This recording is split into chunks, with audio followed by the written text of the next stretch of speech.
We have been telling people in the entertainment industry for years that this will not work. It's not sustainable. You can't continue to take these properties, these IPs, these franchises that people love and that they care about, that have a built-in fan base, and instead of doing something for that fan base, instead of giving them something they want, try to turn it into something else. You can't continue to push virtue signaling and social justice and identity politics narratives down people's throats because they're not going to watch it. They're not going to put up with it. And in the case of Netflix Resident Evil series, that's exactly what we saw from the beginning. This series was marketed like cringe CW fest with race swaps everywhere and what looked like an interpersonal drama show set in the Resident Evil world, but it didn't really feel or look like Resident Evil. The fans wholeheartedly rejected it. Even the critics thought this series was pathetically bad. 55 is a pretty bad score from the critics for something that was legitimately made for them.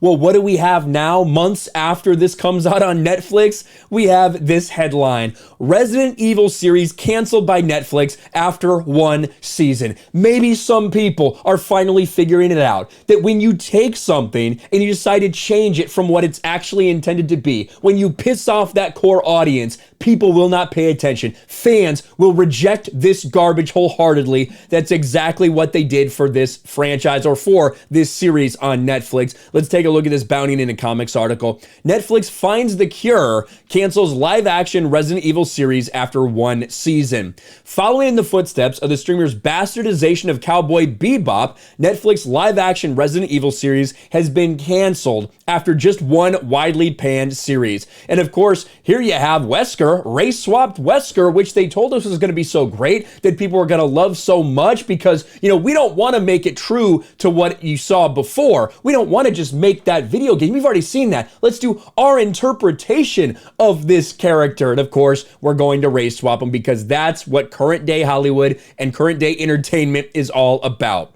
Word that Netflix had gone for the headshot on their take on Capcom's popular video game series was first broken on August 26, courtesy of Deadline, coming just a month and a half after its premiere. According to the trade news outlet's sources, the decision was made based on their discovery that the drama did not have a strong showing on Netflix top 10 and cost versus viewing is the streamer's leading renewal criterion. Let me translate that for you. People didn't watch this garbage. It cost way too much to make for it to not have anybody watching it. That's the problem. And we could have told you that from the beginning, from the first trailer, from the first promotional image we saw for this. You knew Resident Evil fans weren't going to like this. So who was it made for? It was made for this mythical audience that these people, whether it's in streaming or movies or whatever, continue to pander towards. It does not work.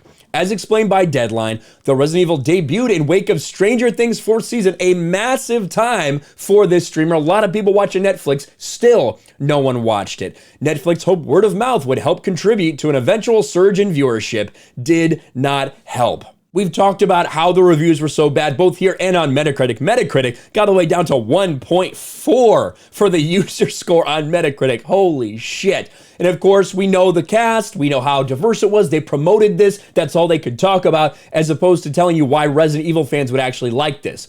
Notably, this cancellation comes despite showrunner Andrew Dabb's assertion that the series was stronger for its refusal to make strict efforts to adhere to the original game's canon, particularly in regards to its race swapping of Albert Wesker.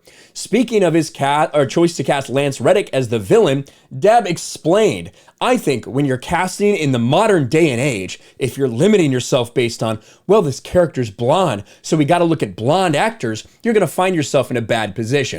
Well, some people can dye their hair, that's reasonable, but if the character is white and you decide I'm going to go the complete opposite direction, you shouldn't be surprised when longtime fans of the character and this franchise and this series push back. That's exactly what happened. This is the problem in the entertainment industry. They continue to take these properties and decide to do what they want with them. They want to turn into something they want it to be, rather than giving the fans what they're asking for and what they want.